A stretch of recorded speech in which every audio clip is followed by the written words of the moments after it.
I think it really was a really hard decision for the Celtics to part ways with Isaiah Thomas, but when you have Kyrie Irving available, you have to jump on that.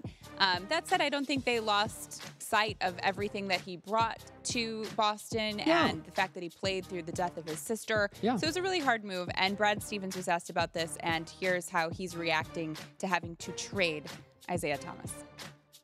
What Isaiah did was special. Isaiah's impact is special. I love Isaiah, and I'm glad that he'll always have that here. You know, he'll always have impacted Boston in that way. I look forward to seeing him, not on the court, not against him, because he's a dynamite player. So what's interesting now, too, is that Brad gets to coach Kyrie Irving.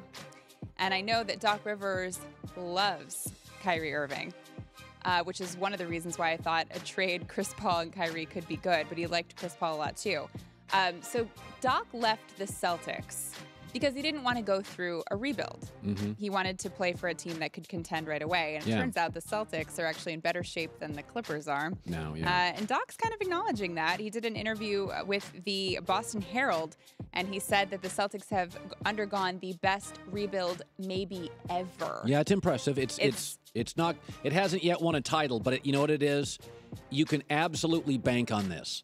For the next 10 years, if Kyrie stays, they're going to dominate the East. And I think they're attractive. They're attractive to free agents. Absolutely. You know, let me tell you something. There's 2 players in the NBA this year that are going to get incredible ovations, and they're visiting players. Paul George, when he goes to a Laker game, there's going to be a standing O. And when he goes to a Celtics game.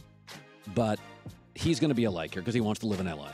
And when Isaiah Thomas comes back to Boston, he will get, along with Paul George, the loudest ovation any visiting player will get, because the smart people in Boston, and there are a lot of them, know that kid loved the city, they loved him, and because a couple knuckleheads burn a jersey does not define Boston.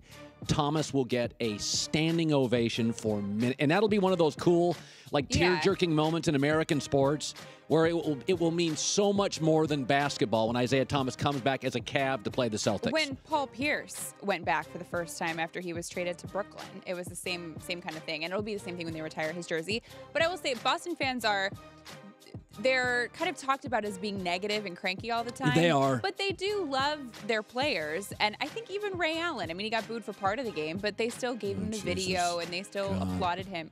What, you're mad at Ray Allen for leaving Could Ben Affleck smile once this decade? Maybe if he hadn't cheated on his wife, he'd have more to smile about. No, you just went there. Thanks for watching. Subscribe here to get the latest from the show. Also, be sure to check out more of the best clips from The Herd, or go watch a few segments from the newest show on FS1, First Things First, with Chris Carter and Nick Wright.